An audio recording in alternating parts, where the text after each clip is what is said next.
seguida, o E, Cristóvão com certeza, apresentaria a minuta do contexto. a exposição do Serafim é fundamental, né? Ok. Temos Então, aqui podemos iniciar, meu amigo Serafim, podemos iniciar a exposição? Podemos sim. Por favor, então. Vamos lá. Inicialmente, muito obrigado ao Alcebiades, ao Osíris, ao Jorge, ao Fabiano, ao Cristóvão, ao Roberto. A última vez que nós nos vimos, ele tinha mais cabelo e eu também. Só que ele ainda fica com cabelo preto. Eu já não tenho mais cabelos pretos. Mas, rapidamente, para expor a questão da LG. A LG tinha 2 plantas no Brasil, uma na Zona Franca de Manaus e outra na cidade de Taubaté, em São Paulo. Em Manaus, ela fabrica televisores e também fabrica computadores, mas o grosso dos computadores, com base na lei de informática, era em Taubaté. Num determinado momento, ela decidiu concentrar todas as suas atividades em Manaus, já que aqui estava o seu grande negócio, que é a fabricação de televisores. Ela disputa o mercado com a Samsung, é uma briga ali das duas sul-coreanas. E essa foi a decisão da empresa. Claro que foi lamentado pelo Estado de São Paulo, que gostaria que a empresa continuasse lá. A empresa, então, depois dessa decisão, percorreu todos os caminhos da burocracia para aprovar o projeto. Esse projeto mereceu análise da área técnica da SUFRAMA, avançou, teve o ok. E, no dia da reunião do Conselho Administrativo da SUFRAMA, e quem está há muito tempo nesse campo sabe que o Conselho de Administração da SUFRAMA ali é só a formalidade final. Antes daquilo, tem uma reunião prévia. E essa reunião prévia é que, efetivamente, são aplainados todos os problemas. Na reunião prévia, ninguém colocou nenhum obstáculo e tal. Quando foi na reunião formal, o representante do ministro, no caso, o secretário Carlos Costa, que é de competitividade, emprego e inovação, ele retirou de pauta. Ele representa o ministro, como presidente, ele tem esse poder de retirar de pauta. Qual é o problema que isso traz? Isso traz um problema para a empresa, porque, obviamente, que o cronograma dessa empresa foi atrasado, porque só vai ter outra reunião daqui a 2 meses. Mas eu acho que traz um problema muito maior para o modelo. O modelo, ao longo dos últimos 30 anos, se nós voltarmos um pouquinho mais, 40 anos atrás, quando superintendentes Aloysio Campelo, Rui Lins, Igreja Lopes, Delille Guerra de Macedo, tinha um poder muito grande, porque a SUFRAMA tinha, vamos dizer assim, uma certa autonomia. A partir do momento em que, progressivamente, isso daí não é culpa deste ou daquele governo, progressivamente a burocracia de Brasília foi avançando sobre os poderes da SUFRAMA, a ponto de que hoje, e não só hoje, mas há uns 20 anos ou mais, a SUFRAMA sequer faz a pauta. Quem faz a pauta era o MIDIC e agora quem faz a pauta é a Secretaria de Competitividade, Emprego e Inovação. Muito bem. Então, isso vem sendo sentido, porque cada vez mais a SUFRAMA tem menos autonomia. O resultado disso é as novas empresas ficam temerosas de fazerem um investimento no projeto, tomarem todas as providências, gastarem recursos, e quando chegar na hora da decisão, ser surpreendido e ver mais uma vez postergada a definição sobre se ela terá ou não os incentivos. Isso, a nível internacional, é muito ruim. Imagine um coreano do Sul entender que o projeto foi retirado de pauta porque o secretário entendeu que ela estava gerando poucos empregos em relação à renúncia fiscal. Esse parâmetro não existe para fins de aprovação de projeto, em absoluto. Renúncia fiscal versus número de emprego, isso não existe. E cada vez mais nós sabemos que as indústrias que vêm para Manaus são aquelas de alta tecnologia, que têm um IPI, um imposto de importação, muito elevado. E essa empresa exige cada vez mais uma mão de obra mais qualificada. Com o detalhe que aqui nós temos as linhas de montagem, mas a linha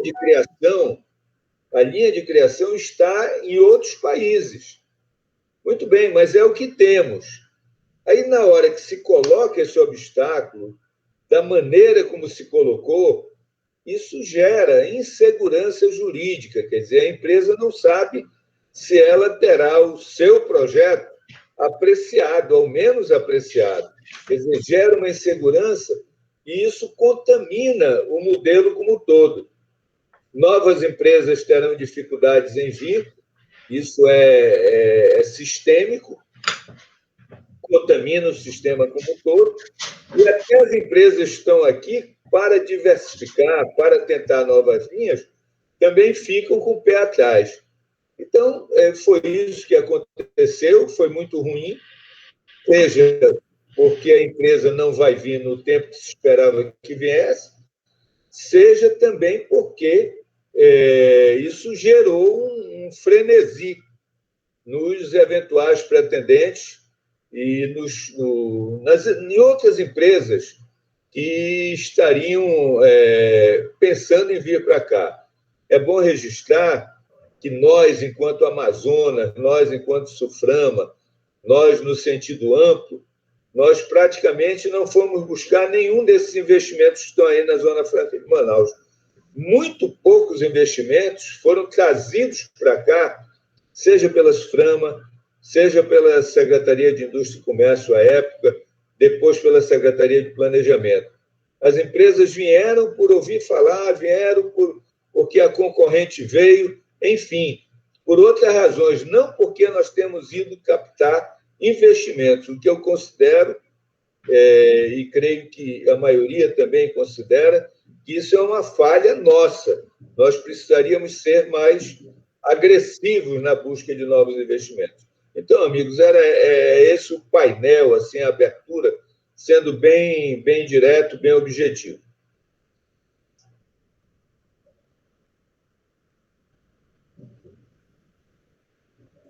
Após ouvir o Serafim,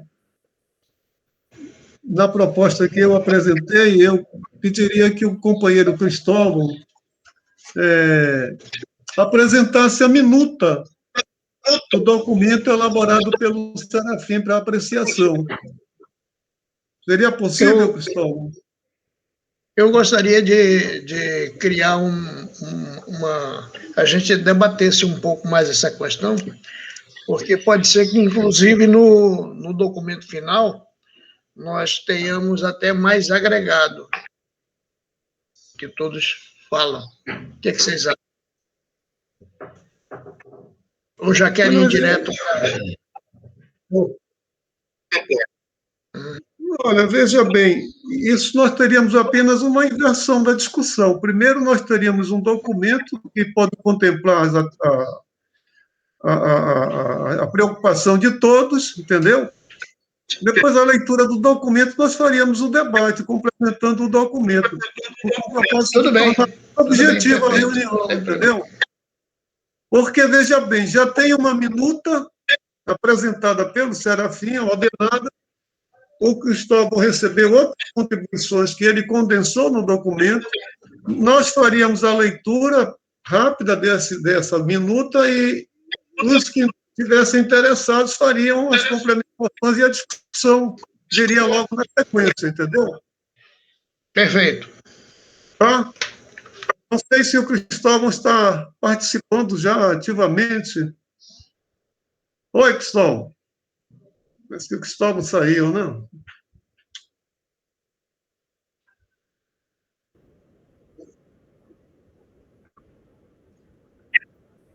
Sim, sim, sim, Sim. Não tem nada definido, não tem nada consolidado. Eu queria dar a contribuição. Claro, essa minuta foi apenas o resumo daquilo que eu disse. Não que isso vá prevalecer isso, mas é para ter uma referência para iniciar a conversa.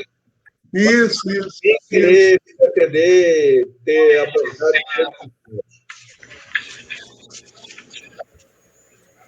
Companheiros, qualquer coisa, eu tenho uma minuta aqui que foi apresentada, viu, Serafim? Se quiser.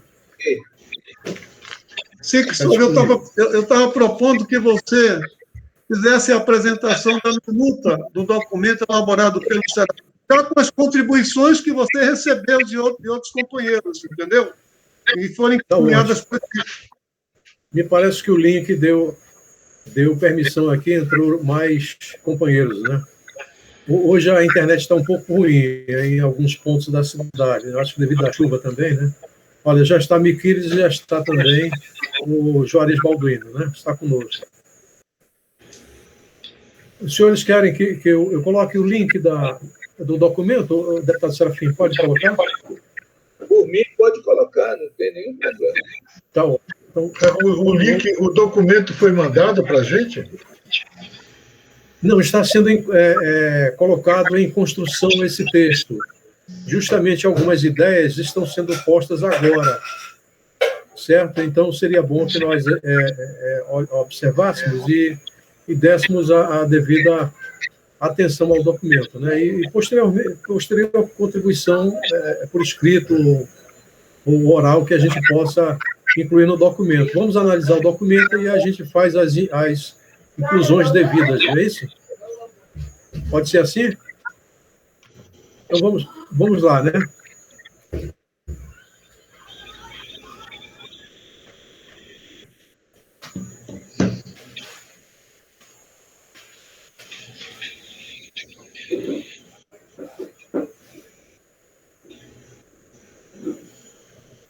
Só um minutinho aqui, para ver se...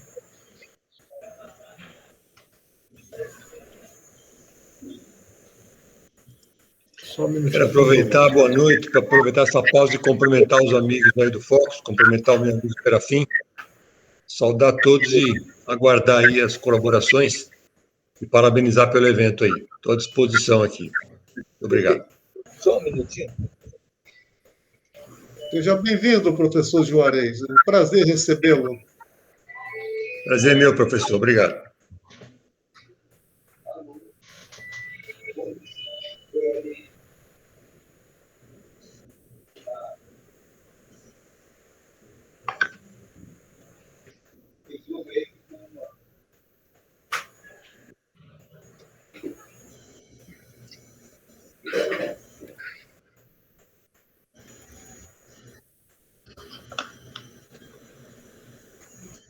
Eu queria só que os senhores confirmassem se estão vendo o documento aí, o texto, dá para ver? Não. Ainda não? É muito longo o texto, Cristóvão? Não, tem uma lauda. Então leia, eu acho que é melhor ler, né? E manda para a gente pelo e-mail, né?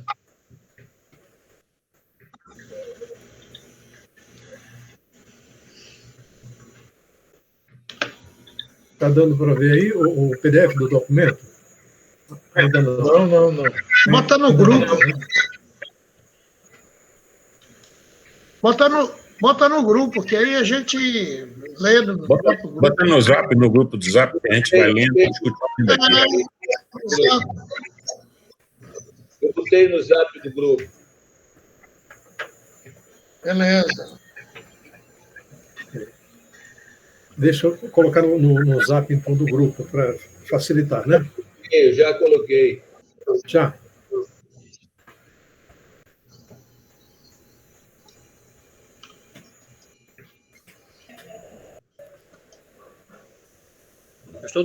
Eu estou no celular, não estou no computador. Como é que a gente vê o Zap? Eu não sei. Entra no meu WhatsApp web. No computador? Sim. Mas eu tô com a você... câmera ligada com a Meet, pô, a reunião. Eu também, não tem problema não. Você pode entrar no WhatsApp Web e com QR Code você no computador e no telefone.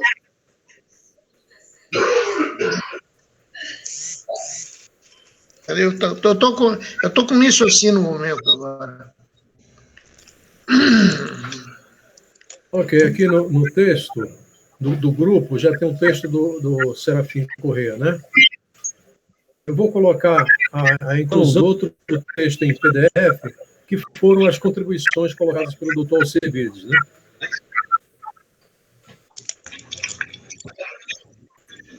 Tenham só um pouquinho de paciência, porque a internet está um pouco ruim e às vezes demora um pouco a abrir os documentos.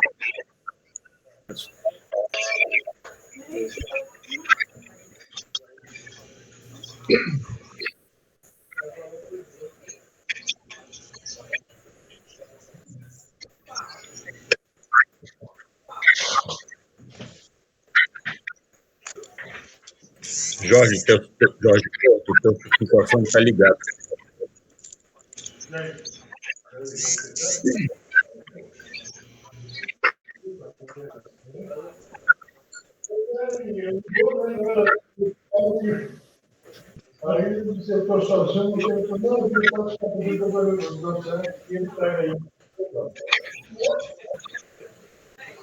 Eu me inscreveria para fazer uma consideração do texto. Senhores, o texto em PDF está no grupo, tá? Seria até bom se todos pudessem contribuir com uma adeno ao texto. Ótimo. Logo após eu gostaria de dar sugestões também. Lembrando aos senhores que esse texto está em construção, viu? Principalmente ao Osiris, que questionou ainda há pouco esse detalhe, porque são muitas atividades que a gente está desenvolvendo paralelamente também, e nem sempre dá tempo de, em cima da hora, a gente encaminhar os documentos para todos analisarem. Mas como está sendo construído esse texto, e é interessante que as instituições se manifestem, né, para a gente fazer um texto bem enxuto, bem dentro do contexto jurídico e dos interesses, evidentemente, da região, né? Muito bem elaborado pelo deputado Serafim, né, o início do texto, e aborda todas as questões com relação à Zona Franca de Manaus. E eu acho que a contribuição de mais companheiros fortalece esse documento também, né? Claro.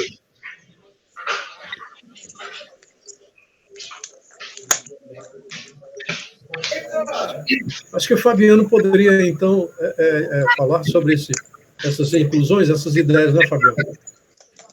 Não sei se seria preciosismo meu, Serafim. No parágrafo onde você começa, o projeto da LG, prevendo mais de 350 milhões de reais, quando você vem fala aí, foi retirado de pauta, né? Mas você fala que reunião prévia do CAIS. Veja vocês o seguinte, o Ministério tem 3 assentos, na prévia estavam os outros 2 representantes ministeriais, e o seu Carlos Costa não estava presente na prévia. Na reunião oficial, ele, como rainha da Inglaterra, ele tira. Inclusive, eu entendo que, desrespeitando os 2 colegas que estavam na prévia e que nada falaram, né? Então, não sei se é preciosismo, mas teve esse detalhe que eu gostaria de colocar, já que a gente acompanhou online. Somente isso.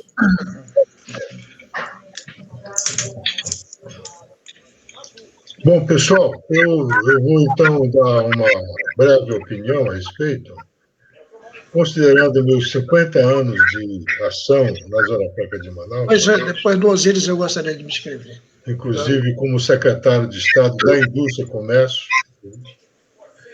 dizer o seguinte, que ao longo desse período todo de reunião do CAIS, retirada de pauta de projetos é uma coisa muito comum. Esse não é o primeiro caso, não. Não é, Serafim? Nós sabemos disso. Sim. É muito comum, é normal um determinado... O próprio Estado do Amazonas já fez pedido de retirada de pauta, de projeto, para melhor avaliação, isso é normal. Agora, o outro ponto que eu coloco, viu, Serafim, é o seguinte. Então, quer dizer, significa que a gente não pode, sei lá, adotar uma posição quando nós estamos malhando em ferro frio. Bom, mas existem outros problemas muito mais graves do que uma retirada de pauta de um único projeto. Né?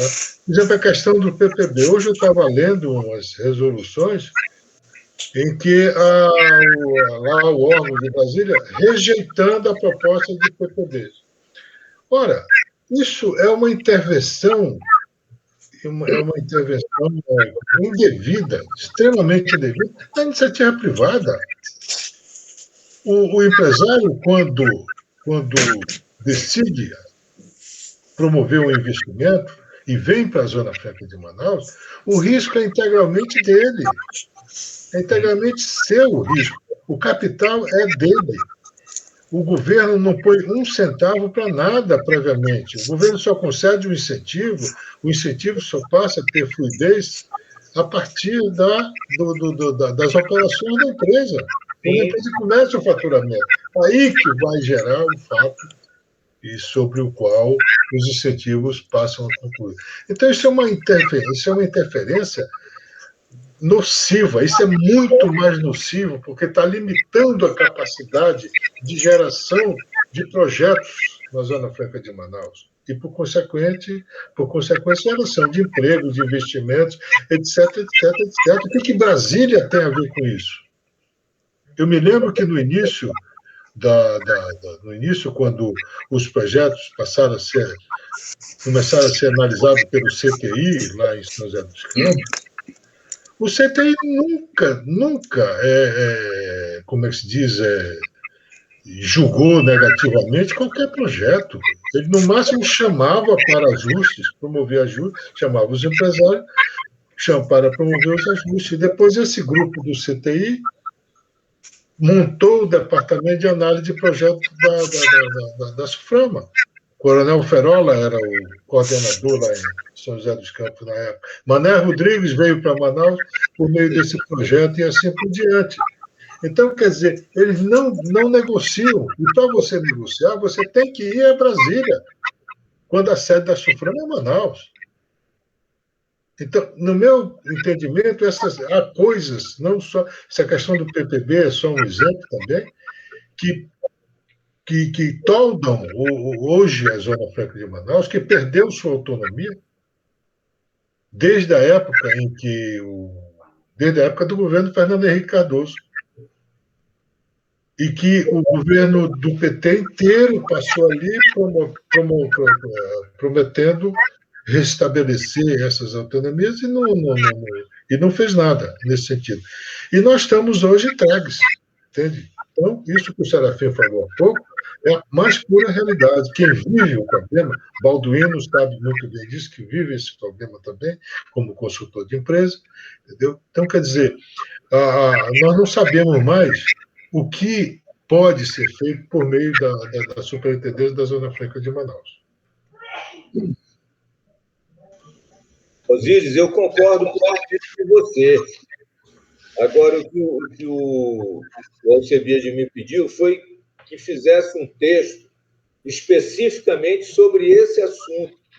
E, no meio dessa pandemia, quer dizer, esse assunto foi o que explodiu, porque essa empresa já venceu a fase do PPB, ela venceu todas as fases. Aí, quando ela esperava que o assunto seria consolidado, ela foi surpreendida com essa retirada de pauta.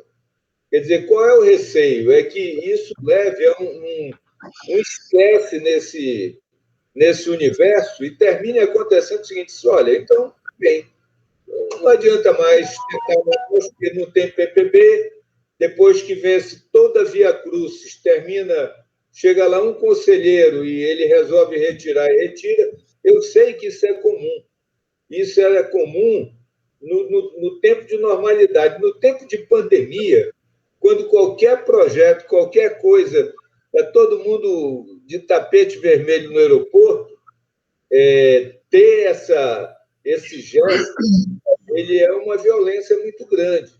E concordo com você que o PPB é o vamos dizer, é o calcanhar de Aquiles da Zona Franca, porque se não tiver o PPB, nem tem projeto, nem tem essa possibilidade de chegar... Exatamente. Exatamente. Mais grave. Isso é que é o mais grave. O nascimento. Isso é que é o mais grave, realmente. Agora, nesse sentido, eu não estou criticando a nota, eu li a nota ainda agora. Não estou criticando a nota, apenas estou dizendo que, até porque o próprio Carlos Silva já informou que está trazendo de volta o projeto, né? Já foi anunciado, li isso. Hoje ou ontem, na verdade. Então, fazer a nota apenas concentrada nessa questão da LG, seria essa a ideia, né? Ok. Eu gostaria de me manifestar, posso? Está escrito Lavon, por favor, Lavon. Olha, está aparecendo um dado novo aí de que o Carlos Silva está trazendo de volta o projeto, que altera, então, a nossa posição. Isso, né? Eu acho que essa questão toda, isso não é novo, isso é antigo. Como é? Essa questão de retirada de pauta, como bem Cid, e o meu querido amigo Serafim também sabe disso, isso é useiro e vezeiro. Eu vou contar aqui rapidamente algumas questões disso aí, que nós temos histórias bastante. Serafim tem, que tem, Osíris é uma riqueza, Balduino, Fabiano, etc. Eu fui consultor da Samsung Eletrônica por 11 anos. Eu trouxe a fabricação, eu fui o consultor, que fez os projetos de trazer para fabricar HD aqui na Zona Franca. E simplesmente no fundo, tudo isso se cinge numa questão política. Política. Isso nada mais é do que uma questão política. E eu acho que a gente tem que agir em vários canais. A gente tem que agir politicamente e tecnicamente. A nota é indiscutível, que está muito bem feita. Ela relata fatos. Em relação a isso que o Lavon está falando, eu aditaria o seguinte... Desculpa, Lavon. Pois não, Maninho. Então, o que acontece? Eu me lembro bem que eu peguei um avião daqui, o Arthur Neto estava sendo nomeado ministro do Fernando Henrique. Não tinha mais tempo para pauta. E lá chegando, eu fui no coquetel. Passou um cidadão que era vice-ministro, que depois virou consultor mor da Samsung. Benjamin Sexu. Hã? Benjamin Sexu. Benjamin Sexu. E no meio da coisa, eu querendo colocar o projeto em pauta, e o pessoal fazendo jogo mole até aqui em Manaus. A turma da própria Suframa. Né? Tem que levantar essas bolas todas. Aí, o que aconteceu? Rapidamente, um telefonema do projeto entrou em pauta.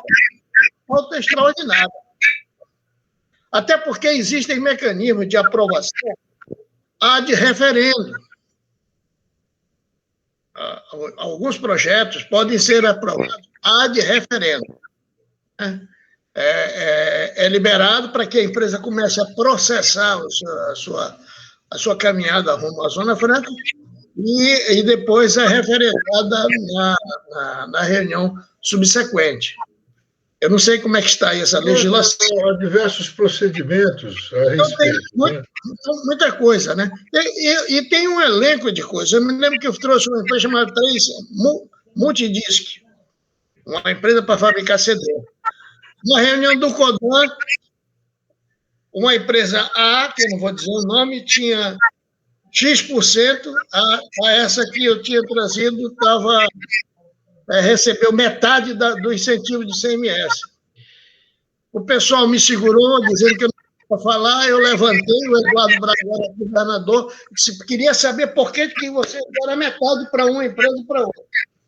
O Eduardo, inclusive, fez para ser. Corrigiu na hora, na reunião do CODAN, e a gente equalizou. Quer dizer, tem um movimento que a gente precisa fazer uma higiene global. Eu acho que esse fato é muito bom que aconteça, porque pode ser uma das poucas oportunidades últimas de lembrar que isso é um projeto. Zona Franca é um projeto. E como todo projeto, conceitualmente, tem início, meio e fim. E o que não houve foi planejamento para que nós aproveitássemos os recursos gerados e mudássemos uma matriz ou fizéssemos um processo de transição. Né? Então, acredito que esse momento pode ser encabeçado por essa reclamatória, mas eu acho que seria interessante... Mas que nós... há um outro fator, desculpe, Lavô, a interferência, para complementar o que você está falando, que é o seguinte: hoje, as decisões da SUFRAMA, o governo do Estado não tem nenhuma ingerência, o governo do Estado está completamente omisso em relação às questões da Zona Franca de Manaus. Você não vê uma declaração do governador a respeito do secretário de Planejamento, da Fazenda. Ninguém. Eles estão fazendo aqui, em Manaus, o que eles querem.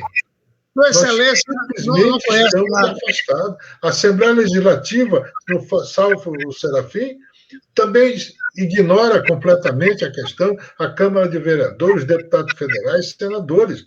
Quer dizer, naquele passado que o Serafim se referiu, nas diversas administrações da SUFRAMA, você tinha governos mais fortes, você tinha governos definidos, entendeu? Um Gilberto Mestrinho... Mas era politicamente... Ele confrontava, né? E assim por diante, na época do Lindoso, etc., teve até aquelas brigas lá com o Zé... Eu gostaria de... Agora, hoje não, hoje o Estado está completamente omisso. Eu acho que a nota também tem que enfocar esse aspecto. Muito estranho o governo do Estado não se pronunciar a respeito. O meu comentário vai nesse rumo. Nós precisamos, além do fato, de registrar o fato, que eu acho que está muito bem registrado, perguntar qual é a base jurídica para se fazer isso. Não tem. Colocou bem o Serafim. Alcebiades. Como bem colocou o Serafim. Vou só uma questão, Alcebiades, por favor, um instantinho. Eu vou ter que me retirar da reunião, porque eu tenho um compromisso de família agora.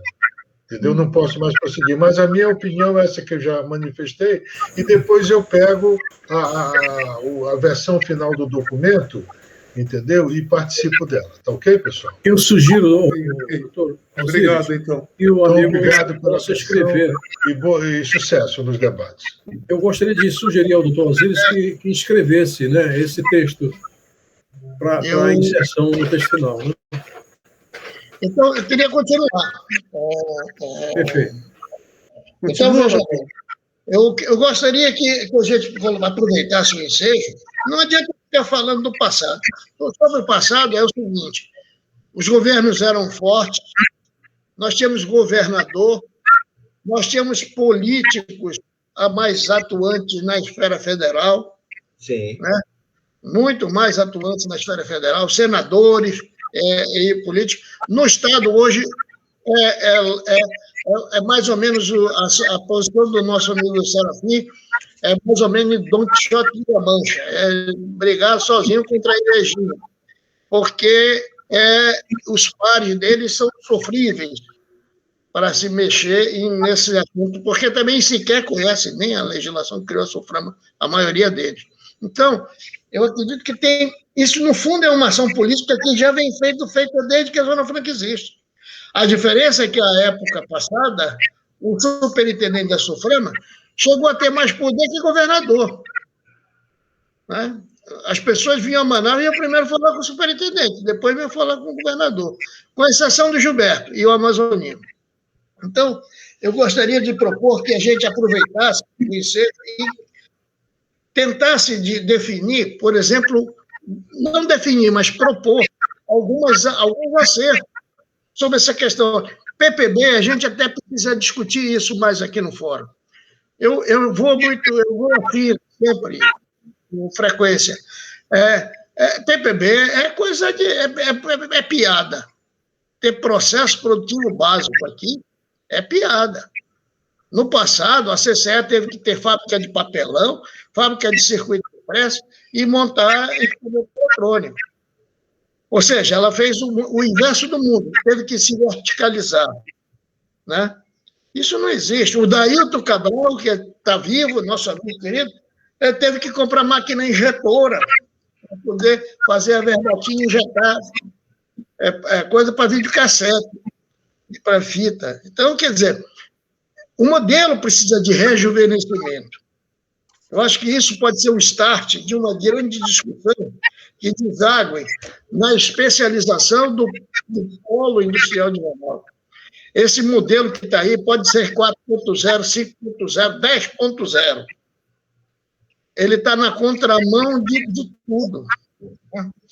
Por exemplo, por que a gente não pode aproveitar o caminho da sustentabilidade ambiental entre elas e tornar isso aqui uma grande zona franca, entre aspas, um grande polo de ciência e tecnologia? O problema é que nós temos que arrumar uma maneira de arrumar arrecadação, né? Não pela produção, mas no conhecimento, na geração do conhecimento. Isso como sugestões, mas um debate mais profundo. Mas eu acho que, primeiro, exigir a questão da base jurídica. Qual é a base jurídica que o cidadão desse tem? E, no bojo da questão, aperfeiçoar essa questão de PPB. O PPB é antigo. Esse negócio de PPB é antigo. Eu já participei de várias. Eu quero lembrar aos amigos que eu tive uma empresa de lâmpadas fluorescentes compactas. Foi a primeira fábrica disso fora da China. Eu trouxe a fábrica para cá. A Philips tentou derrubar toda vez. Eu arrumei um dossiê, fui bater em Brasília. Como alguém falou, acho que tem que pegar e tirar a prega da cadeira, ir embora para Brasília. Sentar lá e mostrar, e bater. É lutar mesmo, não tem.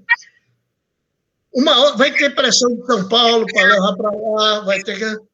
A empresa, na realidade, está fazendo um efeito sanfona, porque ela implantou essa fábrica aqui antes dela implantar em São Paulo. Aí ela viu uma possibilidade lá e agora está voltando. Que ótimo que ela volta. Né? Que ótimo que ela volta. Né? Então, o que acontece? Aqui ela já tem ativo. Se nós fizermos essa relação renúncia fiscal sobre emprego, nós não vamos ter mais empresa nenhuma da empresa 4.0. Por exemplo, que são agregados tecnologicamente elevados. Então, nunca mais a gente vai fazer nada aqui. Sim. Por quê? Porque o cara tem... Essas empresas aí têm investimento amortizados. Né? A LG não vai ter que comprar uma linha de produção, nem uma insersora PTH para fazer inserção de placa. Não. Ela já tem lá, ela está usando a capacidade ociosa. Isso sempre foi uma coisa que se discutiu no CODAN e no CAI. Isso é antigo. Mas a gente precisa, não só no âmbito da SUFRAMA, como também nessas discussões com o Ministério, definir quais são essas linhas de atuação. Porque, senão, isso tem só 53 anos que é assim. Uma época pior, outra época melhor.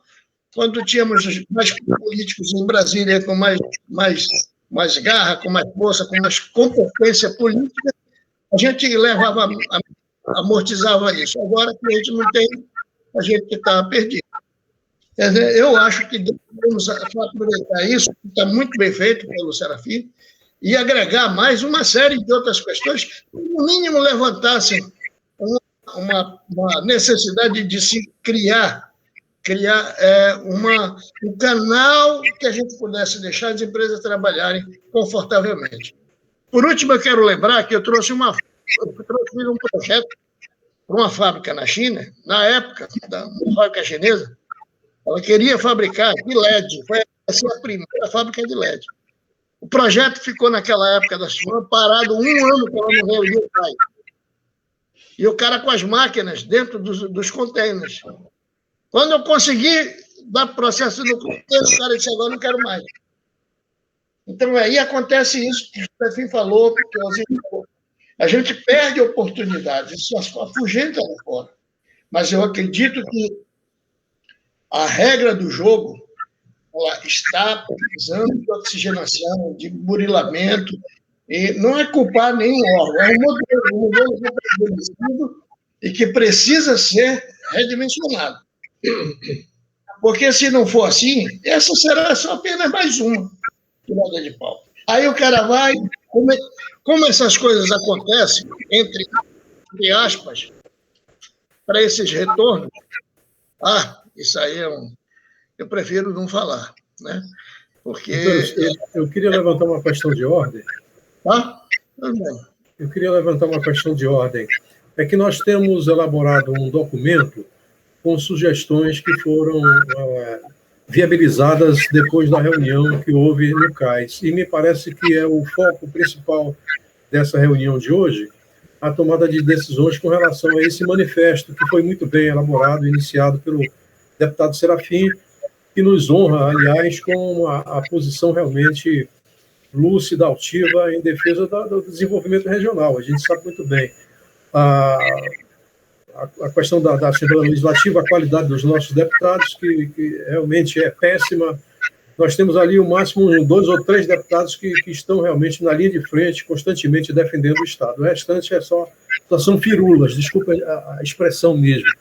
Mas o ponto principal que nós estamos viabilizando agora é essa tentativa de se manifestar ou de uma forma de protesto ou de apoio mesmo, né, à questão da reunião que houve. E há um documento já iniciado, elaborado, eu acho que a gente tem que se ater a essa viabilidade. Se a gente encaminha esse documento às autoridades, aos ministérios, aos deputados, aos senadores, enfim, a quem de direito, né, para a solução desse assunto, ou a gente aguarda as novas definições e deixa o bonde correr aí, o bonde correr no trilho, né?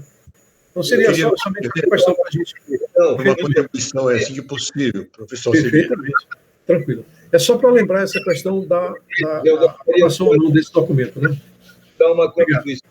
Que houve uma informação do Osíris de que o Carlos Costa tinha anunciado que o projeto voltaria. Isso. Eu acho que... E aí vem aquela questão do lance da política, que o Lavon muito bem colocou. Que soltar essa nota agora, no momento em que ele diz que está voltando para a pauta, ao invés de ajudar, isso pode atrapalhar. Perfeitamente. Pois é, eu queria depois, da oportunidade, também colaborar com algumas informações aí para os colegas. Pronto. Olha, eu queria esclarecer. A ação que eu queria fazer, que eu acho que cabe avaliar se é conveniente avançarmos com a nota ou não. Porque se vai voltar para a pauta e a gente solta a nota, a gente pode estar complicando o negócio que, pelo que vejo, e pelo depoimento do Osíris, está encaminhado. Não sei como foi encaminhado, não tenho informações, mas é isso. Agora, eu acho que os outros colegas, Balduino, Fabiano, Jorge, Humberto, precisam falar que é para a gente ver se é isso mesmo que nós estamos pensando. Olha, eu queria esclarecer o seguinte. A nossa proposta foi no sentido de que fosse elaborado um documento pedindo providências no sentido de garantir a apreciação do projeto pelo Conselho de Administração da SUFRAMA. A nossa proposta foi nesse sentido, garantir a providência da apreciação do projeto pela SUFRAMA, entendeu? Não havendo reconhecimento plausível de justificativas capazes de justificar a retirada da pauta do projeto. Ora, se já essa manifestação do Osíris de que esse projeto vai retornar, nós teríamos que repensar a publicação desse documento, entendeu? E eu concordo com essa observação do Serafim, entendeu? Era melhor, então, aguardar... E aí agregar mais informações para fazer algo mais denso. Isso. Eu tenho uma sugestão a fazer. Vamos ouvir o doutor Juarez. Tá. Roberto, só para complementar, eu acho que é bem interessante o que ele vai colocar também, que é dentro do contexto, né? Sim, obrigado, Cristóvão. Só queria lembrar que o cargo de superintendente sempre foi político até 2018, onde, de fato, era uma indicação, inclusive, do governador local, Gilberto Mestrinho, Eduardo Braga, Omar Aziz, etc. Isso até o governo final do Temer, né? A partir de 2019, a gente tem que lembrar que o Bolsonaro modificou essa estrutura política e hoje nós temos o segundo superintendente da área militar, que é o general Poncin, e antes dele, o coronel Menezes. E a gente que milita com a SUFRAMA e acompanha lá projetos, etc., nós percebemos a partir de 2019 que a coisa, em termos de instituição, ficou um pouco diferente de fato, onde nós tivemos uma resposta e um envolvimento dos analistas de projetos um pouco diferentes, e essa questão política foi deixada de lado. Criou problema para o Menezes, criou problema para a bancada do Amazonas, porque queriam ainda, de uma certa forma, influenciar. Houve, por isso, um certo desconforto do Menezes com a bancada, especialmente com o Omar Aziz e com outros membros da bancada. Depois foi contornado. Então, de Menezes para o general Poncin, essa coisa política foi retirada por orientação da nova política de Bolsonaro. O Carlos Costa é o mesmo Carlos Costa da Camex, que está no grupo que autorizou as resoluções que diminuíram a tributação de brinquedos, de concentrados e de informática, agora, por das bicicletas. O organismo que fez essas publicações tem como membro da comissão correspondente o Carlos Costa, que é também o que gere a reunião do CAIS já desde 2019, depois da reunião número 287, quando esteve aqui o Bolsonaro. De lá para frente, de lá para cá, ele foi sempre superintendente. E essa orientação, portanto, da LG, eu quero crer que não é porque São Paulo pressionou, porque São Paulo pressionar por questões econômicas de interesse da região paulista, estaria ligada ao governador Dória, que, por sua vez, não tem um bom relacionamento com o Palácio do Planalto, e acho muito difícil que o Palácio do Planalto, via Paulo Guedes ou via Bolsonaro, vá acatar um pedido, uma pressão do governador Dória. A outra possibilidade é uma política natural, econômica e bastante cristalina que tem no Paulo Guedes, que ele realmente acha que subsídio tem que ter um prazo, ele já se manifestou a respeito, aparentemente vai respeitar a Zona Franca de Manaus, mas pode ser que, por exemplo, alguém chegou para ele e falou, olha, 350 milhões de reais de investimento, com uma renúncia fiscal de outros tantos milhões de reais, para contratar 20 pessoas ou 30, é melhor deixar em São Paulo. Então, a gente não sabe exatamente qual é a questão. O fato é que o governador Wilson Lima se manifestou, sim, no começo dessa semana, fez um pronunciamento, saiu no jornal, criticando essa decisão do Carlos Costa, e é verdade também, além dessa manifestação, de que o projeto está sendo reencaminhado para análise do CAIS na reunião agora de junho, dia 27 ou 28 de junho. Então, isso são só informações para partilhar com os colegas de que o caso aparentemente é político. Alguém ligou para alguém lá em Brasília, que ligou para o Carlos Costa e pediu para retomar, porque tecnicamente não tem fundamento. Não há nenhuma regra dizendo quantos funcionários têm que ter demissão por incentivo concedido, nem por renúncia fiscal, embora nos projetos haja um cálculo de renúncia fiscal por cabeça, tanto no CODAN quanto na SUFRAMA, mas isso não é levado em consideração. E nas pautas do CODAN, para quem acompanha, sabe que há representantes lá no CODAN, entre eles o representante dos trabalhadores, né, que é do sindicato, ele tem assento permanente lá e na SUFRAMA, e houveram projetos com admissão de 8 pessoas. E ele pediu pauta para ser revista, pediu a palavra, insinuou que queria retirar o projeto porque ele achava um absurdo uma empresa vir para cá para contratar 8 pessoas, e foi aparteado nessa reunião pelos demais membros, perguntando dele, então, quantas pessoas ele queria que a empresa contratasse. Diante do silêncio dele, da falta de explicação, ele acabou concordando e a coisa seguiu. Então, não há realmente critério na legislação dizendo isso, e talvez tenha sido aí uma questão de estratégia política, de política industrial, e que aparentemente está contornada e vai retomar no final de junho. Então, eu sou da linha que o professor Alcibiades e o próprio Serafim está comentando, de que com esses fatos novos e com essa questão nova, a gente deva aguardar um pouco mais para poder decidir mais para frente se isso seria conveniente ou não apresentar agora essa manifestação. E além disso, também, sem envolvimento político, nós teríamos que, como Focus, né, ou como Baong e tal, encaminhar para algum braço político, que a gente não sabe quem é. O chefe da bancada do Amazonas, no Senado, que é o presidente da comissão da Covid contra o Bolsonaro. Então, não é um bom caminho, ele sendo chefe da bancada, o líder da bancada do Amazonas, que deveria ser a quem encaminharíamos o documento, né, como braço político.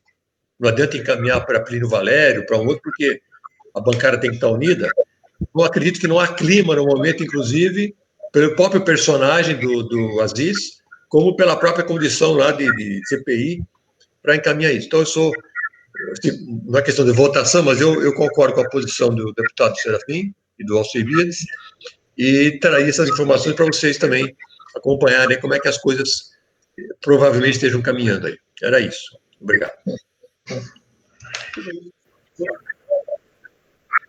Pois não, senhor Jorge. Doutor Jorge, pois não.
Meu caro Jorge, é que entre o início e o fim tem um meio.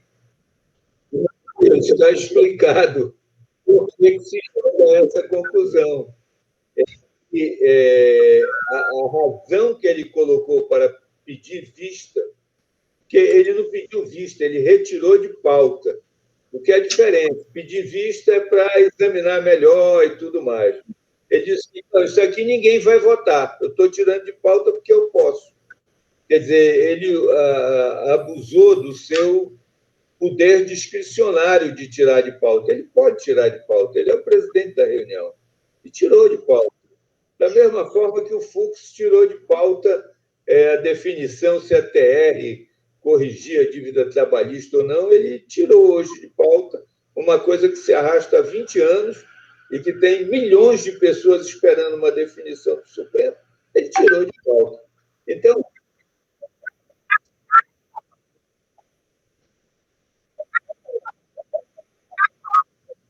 pronto. Pronto. Mas, entenda, o que está explicado é o seguinte, é que a falta de segurança jurídica merece o nosso repúdio. Porque aquilo que o Lavor relatou, a empresa esperou 1 ano com as máquinas dentro do container. Depois de 1 ano, o mundo mudou e não interessava mais ela se implantar. E ela simplesmente cancelou. Então, nós estamos lidando com grandes empresas que têm interesses, que têm princípio, meio e fim, e que nós não estamos tendo competência, agilidade para tratar com isso.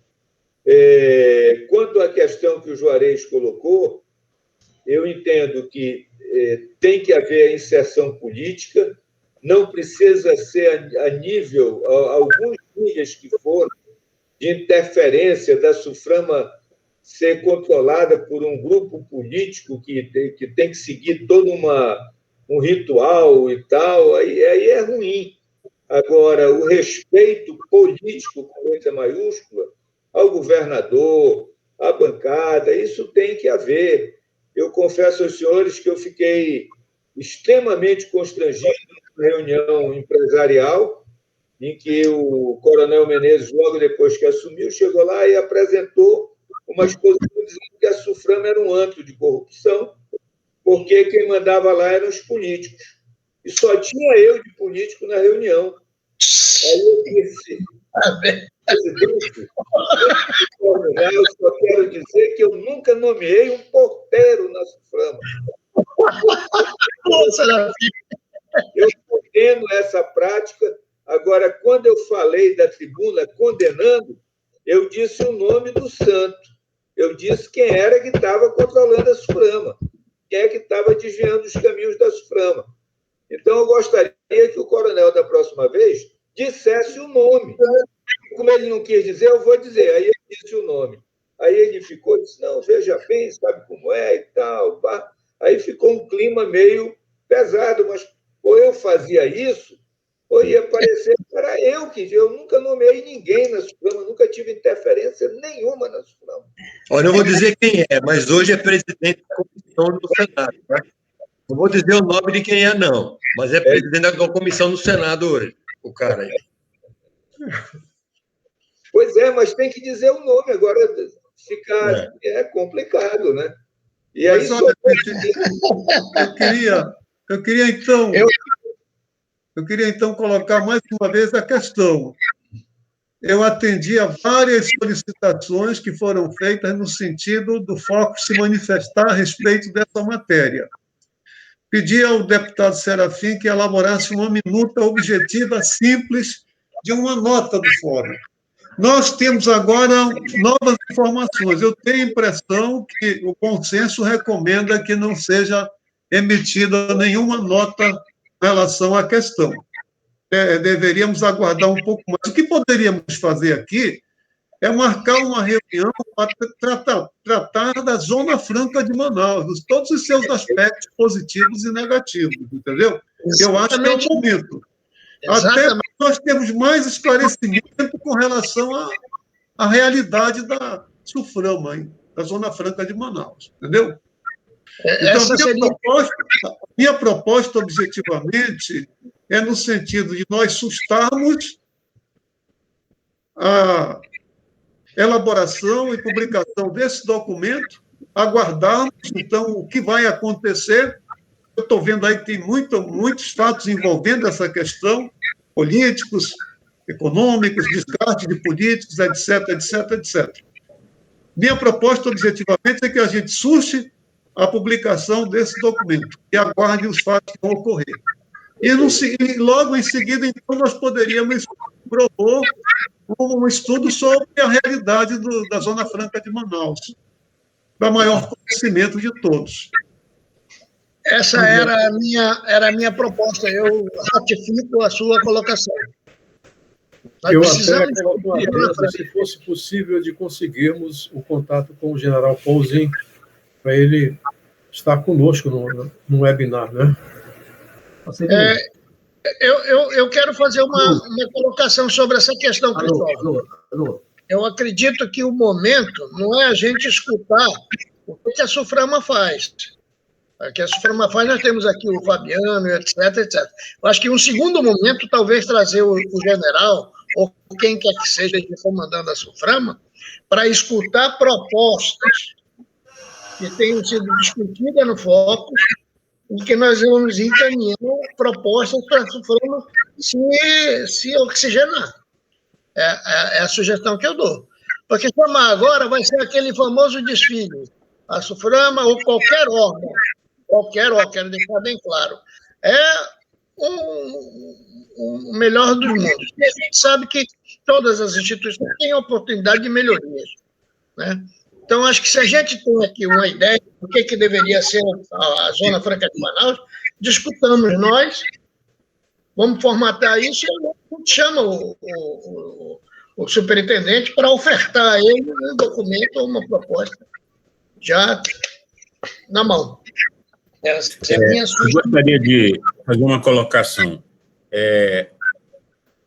Vocês têm acompanhado as ações da SUFRAMA quanto à tentativa de mostrar o seu trabalho, a forma de trabalhar. Foi feita reunião pela primeira vez, viu, deputado Serafim? Ninguém tinha história, com as 32 representações federais no estado do Amazonas. E já vai ter a segunda edição agora, salvo engano, dia 19. Todas as entidades ficaram... O Jorge Porto estava presente na reunião, pelo INPA, estava o da Embrapa. Nunca ninguém tinha feito isso. Então, com essa ação, foi dada uma palestra muito brilhante, 30 minutos, e foi desdobrado para as universidades, para as escolas de nível superior. Foram 25. Todas as universidades também já vai sair a segunda edição. E foi colocado a ele, eu peguei a conversar com o Alcebiades, um grupo que eu tenho chamado de formadores de opinião, que são pessoas como a gente e outros companheiros que estão tentando dar alguma contribuição. E ele mandou que eu planificasse esses nomes, e eu diria que lá pelo dia 20, dia 21, nós deveremos ter essa famosa reunião. Então, se for possível, aguardarmos, se não, estamos à disposição para levar a mensagem do grupo até ele. Mas eu sugeria, porque nessa reunião, essa exposição, está mostrando o potencial da região Amacro, que é a principal, né? Está mostrando a Manacapuru, a cidade digital, o que está acontecendo em Manacapuru, os desdobramentos, as intenções para as áreas de exportações, que, no caso, nós temos Tabatinga, tem Brasileia, no Acre, Guaramirim, em Porto Velho, em Rondônia. Então, isso está muito bem organizado, essa palestra. Eu sugeria isso, Alcebiades, que nós aguardássemos e há um grupo maior a ser convocado e participarmos em conjunto, né? O CAIS, Conselho Regional de Administração, esteve lá e foi levando a sua nota de solidariedade e ficou encantado com a ideia e já aderiu à ideia, né? Então, nós vamos acessar o pessoal do Conselho Regional e eles vão chamar algumas pessoas para estarem junto na reunião. Só isso. Olha, como o Fabiano falou, eu já tinha conversado com ele com relação à possibilidade de convidar a SUFRAMA para fazer uma exposição aqui para o Focus. Ele me pediu um prazo, me pediu que eu aguardasse, eu estou aguardando, e ele agora está colocando um novo prazo. O professor Lavô entende que, antes de convocar a SUFRAMA, nós devêssemos aqui, internamente, fazer uma sessão de estudos. Não sei se alguém dentro do grupo teria essa formação, né, para trazer dados concretos sobre a situação da SUFRAMA, do modelo Zona Franca de Manaus. Acho que é uma necessidade, um tema, por exemplo, Zona Franca de Manaus, perspectivas, cenários, perspectivas, dificuldades, mudanças necessárias, alguma coisa nessa linha, entendeu? Agora, eu não sei se a análise desse tema seria melhor depois de ouvir a SUFRAMA ou ouvindo a SUFRAMA, porque eu acho que a própria SUFRAMA poderia vir aqui para tratar de um tema nessa linha. Zona Franca de Manaus, cenário, perspectiva, dificuldades, mudanças necessárias, entendeu? Tratar de forma objetiva, entendeu? nessa linha. Professor, eu queria lembrar, colegas, que em fevereiro de 2019, a Fundação Getúlio Vargas, a pedido da Federação da Indústria e do CEAM, fez um trabalho com esse nome que o senhor comentou.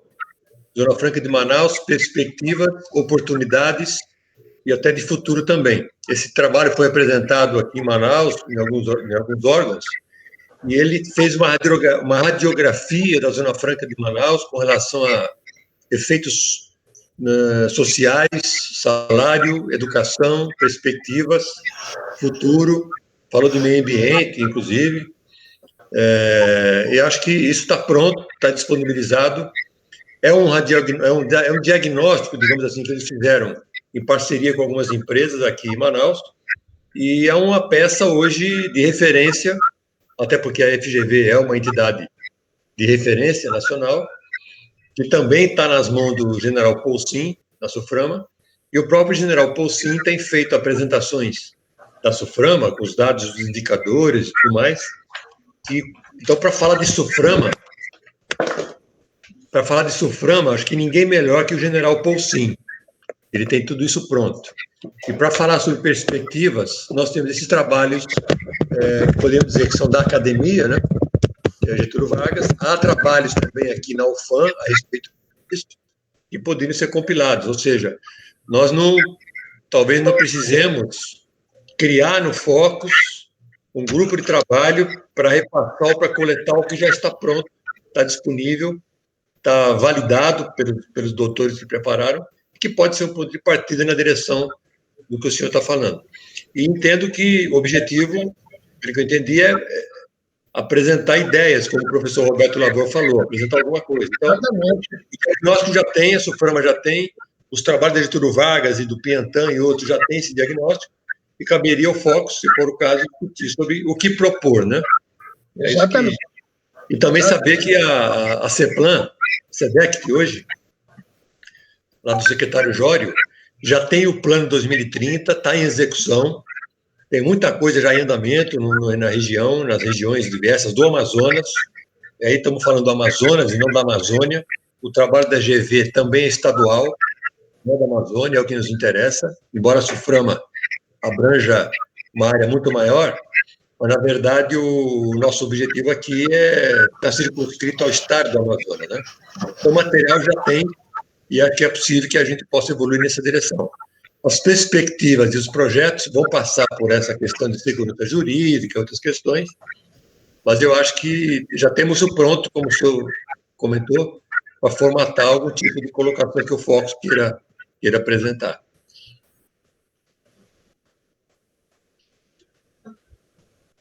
Mas sim, então como é que definiríamos a nossa posição agora? De minha parte, eu concordo com a postergação do trabalho do Serafim, do deputado Serafim. Acho que a peça está bem feita, talvez aqui um outro ajuste, como comentou o Jorge Porto, acho que é cabível, mas o momento, politicamente, eu concordo que devemos aguardar mais um pouquinho, até porque a próxima reunião vai se dar em 50 dias, é dia final de junho. Então, acredito que não é muito longe o prazo. E depois temos que entender que o CAIS não é um conselho decorativo. Então, de fato, eu concordo com a colocação que foi feita de que, vez por outra, como já retirou de pauta, também ele vai ter essa prerrogativa, por algum motivo. É bem verdade que a razão pela qual foi retirada agora é um pouco explicada, né? É uma região de foro íntimo, mas é prerrogativa do presidente do conselho fazer isso, e o nome está dizendo, é foro íntimo. Mas acredito que isso não seja o maior problema, né? Se ele vai tomar. Então, eu concordo na posição de postergar o documento. Tudo bem, então, com relação ao documento, eu acho que é ponto comum, nós não vamos emitir um documento. Eu acrescentaria o seguinte, que o Cristóvão ficasse deliberado de me enviar os contatos de todos os membros participantes com o e-mail do fórum, e nós cadastramos lá e manteremos no grupo de WhatsApp a informação da possível reunião, mas que, com certeza, dia 20 e 21, estará acontecendo essa reunião. Tá?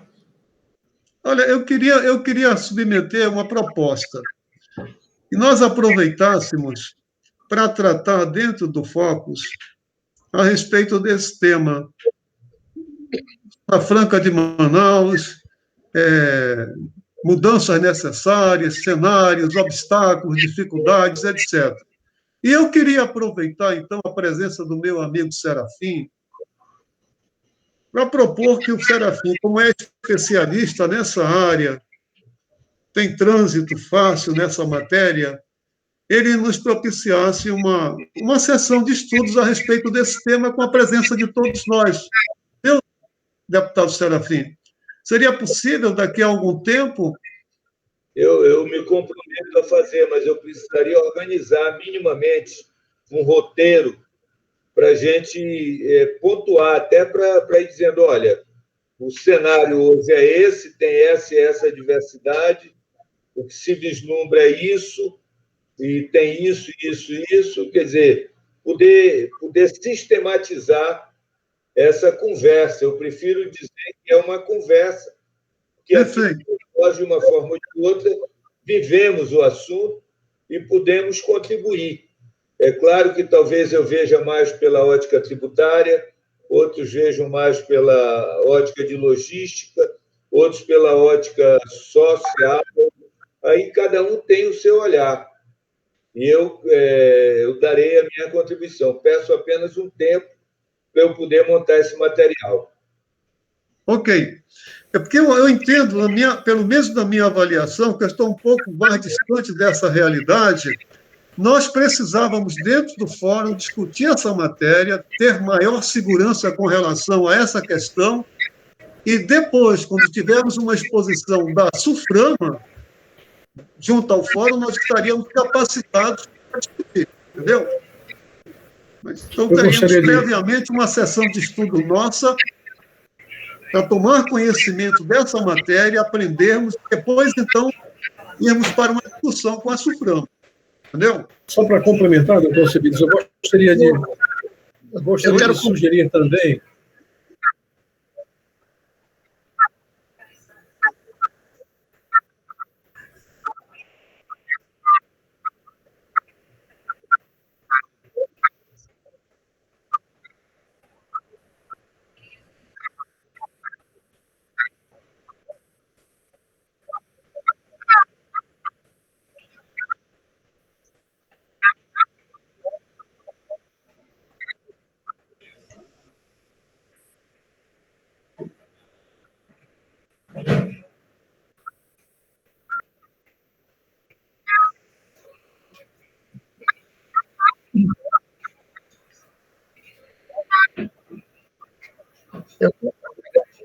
Esse material que o Juarez falou, da Fundação Getúlio Vargas, ele é muito bom. Ele dá uma visão de indicadores, dá uma visão boa.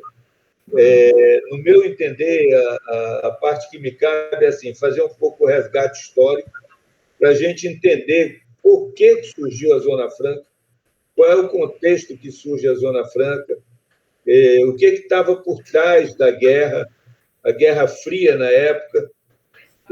O Herman Kahn, que era um pensador da CIA, ele defendia um grande lago, quer dizer, o lago que elevaria os níveis do rio Amazonas, do rio Solimões, de tal forma que ligasse o Pacífico ao Atlântico e colocaria Manaus e Belém debaixo d'água.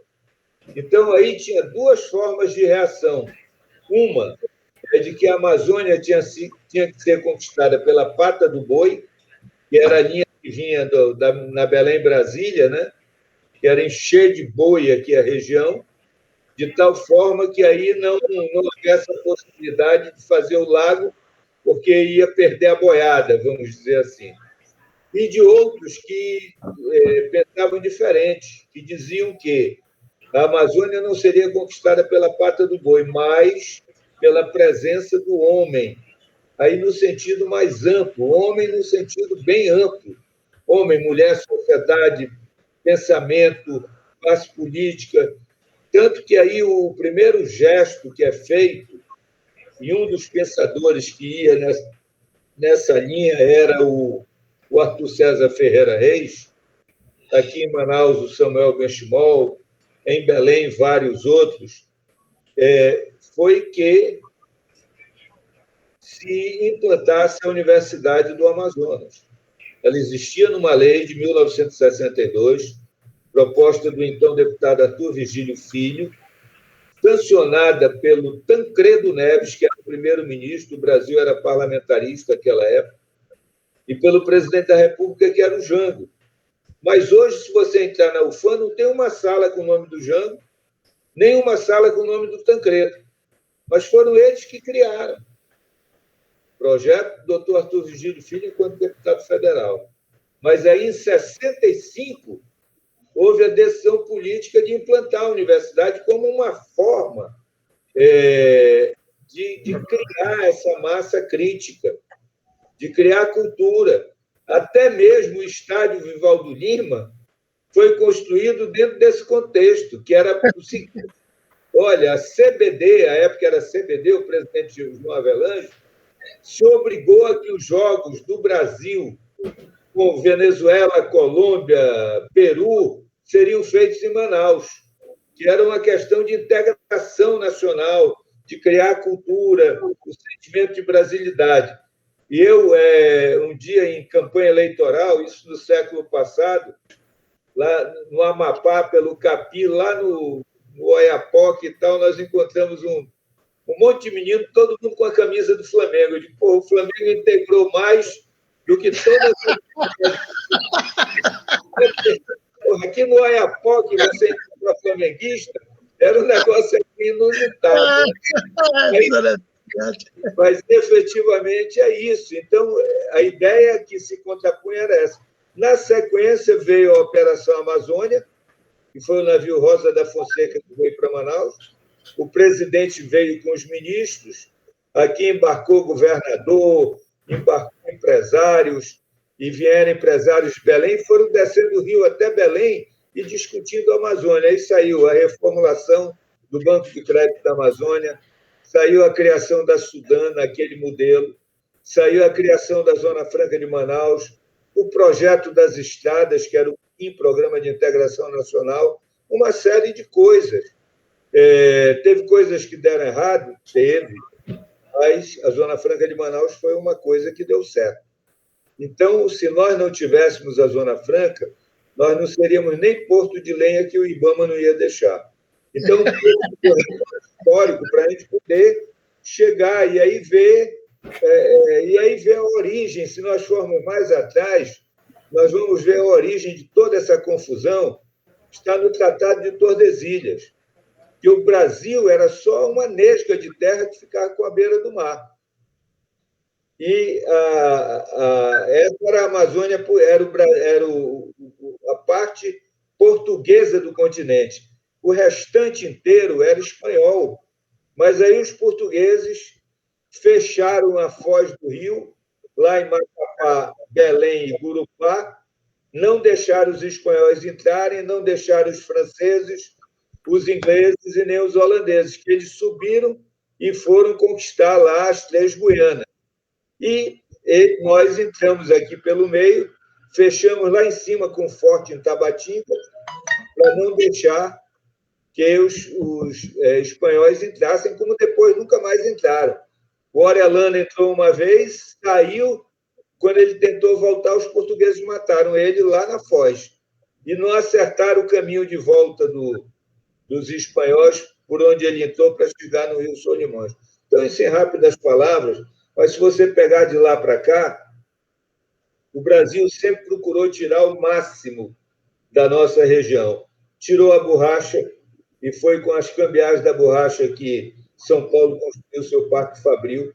Tira hoje com minério. O Pará dá 10 bilhões de dólares de superávit para o Brasil, em decorrência da exportação do minério, e ele não fica nem com ICMS, porque, pela Lei Candir, um ilustre representante do São Paulo 400, não tem ICMS quando você exporta matéria-prima in natura. Isso daí foi um golpe muito forte nos estados exportadores, como Goiás, Mato Grosso do Sul, Minas Gerais, mas o Pará é o que mais sofre porque é o mais pobre. Deram golpe na gente com as hidrelétricas que produzem a energia para o Sudeste, mas o ICMS fica no Sudeste, não fica aqui. Mas nós é que vamos ficar com todos os passivos ambientais das hidrelétricas que estão na Amazônia, Belo Monte, Tucuruí, Santo Antônio geral. Então, em rápidas palavras, isso, mas aí eu procuraria fazer uma coisa sistematizada para a gente poder abordar e conversar. Eu posso fazer um adendo, Sabines, rapidinho. Eu acho que, olha que aula que a gente recebeu aqui do nosso querido amigo Serafim. Não, aula... Para mim foi. Para mim foi. Então, aqui eu queria pegando a... Isso já é pós-graduação, viu? Não é aula, não. É pós-graduação. O que eu digo? Ele tocou num assunto importante, que é a questão do fórum. Nós podemos fatiar a questão Zona Franca. Ninguém conhece mais, eu não conheço melhor do que o Serafim a questão tributária. Então, ele até para poder que ele nos dê muito subsídio, poderia tratar alguém ficar responsável por uma questão de logística, como você me falou, o outro tratar de outras questões, a gente fatiar em 4, 5 itens, e aí enriqueceria muito, porque seria temas para a gente discutir, para referenciar. Não é que fosse nenhuma verdade e tal, mas verdade para mim só o que o Serafim falar sobre tributação, porque ele é outra área. Agora o resto tem um pouco de experiência, o Balbino tem outro, o Juarez tem outro, você tem outro. Todos aqui temos um pouco para vir naquela área que a gente cada um se conforta. Essa é a proposta. Mas olha, deixa eu dizer, em primeiro lugar, lamentavelmente, nós não encontramos um espaço para discutir esses temas no Amazonas. É lamentável. Nós estamos com essa proposta do Fórum com o objetivo de criar um ambiente saudável para discutir esses temas. É o que estamos fazendo. Eu quero dizer ao Serafim, viu, Serafim, que a Procuradoria de Estudos e Pesquisas Jurídicas da Assembleia está encaminhando à presidência da Assembleia a minuta de um projeto de resolução legislativa, onde a Assembleia, através de um projeto de resolução legislativa que equivale a uma lei, autoriza a Escola do Legislativo a promover, juntamente com a Procuradoria, um ciclo de estudos sobre desenvolvimento sustentável do Estado do Amazonas. Nós promoveríamos isso na Escola do Legislativo Senador José Lindoso, agora no final deste segundo semestre. Eu espero que, terminada a intensidade da pandemia, nós possamos fazer isso em reuniões físicas. Porque, se não for possível fazer fisicamente, nós continuaremos fazendo virtualmente. Mas, então, veja bem, nós estamos querendo colocar para discussão esses grandes temas e chamar a atenção dos políticos, da sociedade amazonense, da comunidade, das instituições de pesquisa, porque, olha, me entristece muito ter que encomendar da Fundação Getúlio Vargas um estudo sobre Zona Franca de Manaus. E não há participação das universidades, das instituições de pesquisa. Entendeu? Infelizmente, nós temos que reconhecer isso. Sabe? Então, um ponto nosso aqui, por isso que eu insisto, e nesse projeto de resolução legislativa, a Assembleia convida as instituições de pesquisa, as universidades, as entidades de classe, a apresentarem as suas contribuições para um projeto de desenvolvimento sustentável do Estado do Amazonas. E, ao final, produziríamos um documento síntese com uma matriz de dados, com informações atualizadas, que seriam disponibilizadas nas bibliotecas, serviria como fonte de consulta para a Assembleia elaborar suas leis com qualidade, elaboração de planos de governo, etc. Essa é a proposta que eu estou apresentando. E a fonte disso aí é esse fórum que nós estamos vivenciando agora. E eu espero, então, que essas ideias amadureçam, prosperem, e nós possamos ter aqui uma sessão de